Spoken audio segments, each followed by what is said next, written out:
A second attempt on Trump just happened, and the social medias of the guy have been released, and he looks very stable and definitely not the kind of person you expect to do such a thing.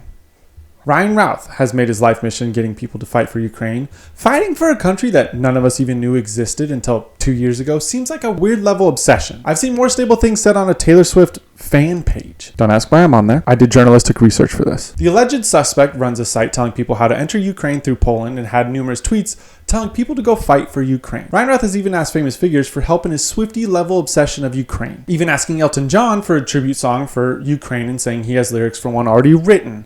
Now, that isn't that crazy. I text my friend fake Action Bronson lyrics every day.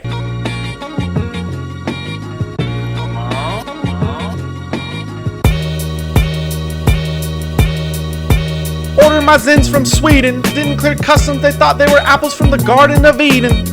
On DraftKings, locking in my picks. Put my fiance's life savings all on the New York Knicks. I pray to Spike Lee this parlay hits. I got Jehovah Witnesses knocking on my door while I do yoga and play checkers on my apartment floor. Told them come back with the warrant. They told me the devil comes in the form of a serpent. Now that's just my snake. He must have got out. Not again, Kermit. Tuesday morning brewing a double espresso while my coffee plug tells me war stories of Rhodesia. I don't even own a Keurig, my shit a Makita. On Twitter with all this information, had to change my pronouns to she, her, cause all I spread is misinformation. The poppy seed bagel from the Albanian deli. I'm in between 3 pickleball games with the Serbian senior citizen community. I promise I won't do that again, but those were some bars. He also publicly asked Elon Musk for a rocket, even posting his phone number and email. To be fair though, I have seen Elon reply to weirder things, so this could have happened. There's even a 10-minute video talking about how the world is united and needs to move forward, and countries should work together with helping Ukraine. And he's right.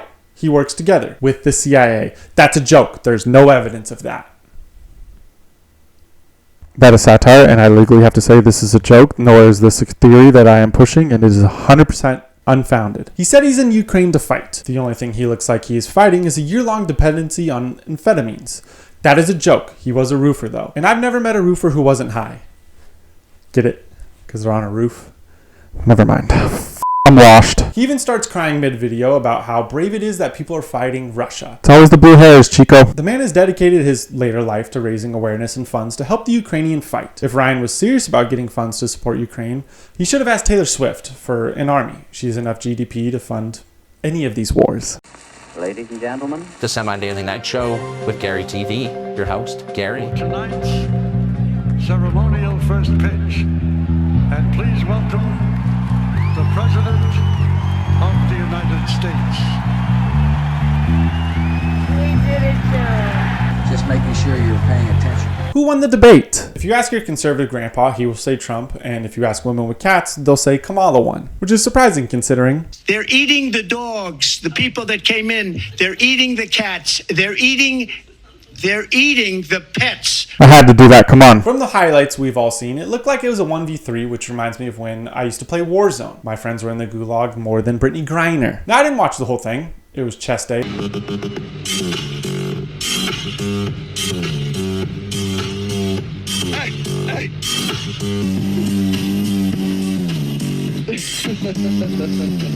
And instead of being lied to for 2 hours by politicians, I went and thought of all the lies people told me, like my old roommate in 2021 that I still hold a grudge against because she cheated on my friend and then lied about me to our friends and hit chest instead. I've let that go, I promise. Me getting jacked, and probably you getting jacked, is more beneficial to the country than anything that demon says. But I watched the highlights. None of them from Ben Shapiro because I don't hate myself that much. Trump was interrupted by the moderators who fact-checked him every chance they could, while Kamala lied more than a car salesman selling a Hellcat. As of today, there is not one member of the United States military who is in active duty in a combat zone in any war zone around the world the first time this century. What? But let's understand. So where the are we right now?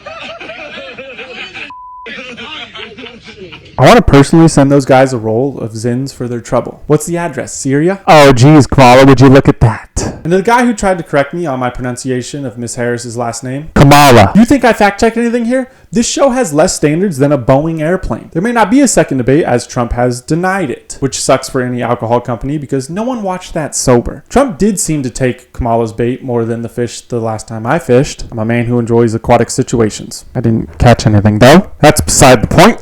But it doesn't matter who you ask. They knew who won the debate before the first question was even asked. Everyone has had their mind made up before Biden was shelved faster than inflated groceries. Dick! President, how are you, pal? Thanks for swearing at me. I tell you what, easy to swear at you. Trump says he hates Taylor Swift. Trump has said he's a fan of Brittany Mahomes more, which marks the first non-majority stance he has ever taken because the internet really dislikes her for some reason. I don't watch football. I don't really know. If there are any F1 fans or motocross fans, let me know because it's lonely for your boy out here. Taylor Swift announced right after the debate that she's voting for Kamala. She is also a cat lady. Who would have guessed that someone dances like that is a cat lady? She probably also calls black pepper spicy, thinks fireworks are gunshots, and knows every word to YMCA, which might make her a Trump fan.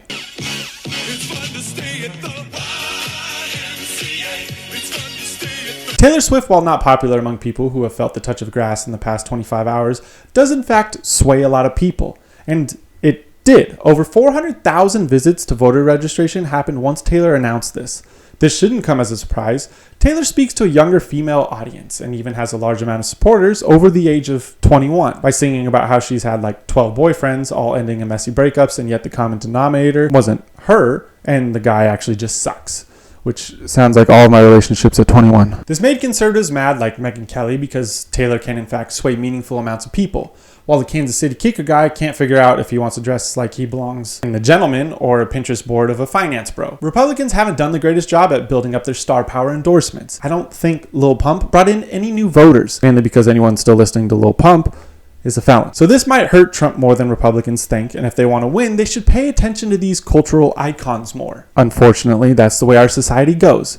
But I'm sure Trump thinks she will now be booed, like he thinks Joe Rogan will be booed at UFC. That is a joke and just strong feedback to the Republican Party. Anytime I make a joke about a Republican, my like to dislike ratio plummets like Biden's economy. See, I made a Biden joke. Give me a like.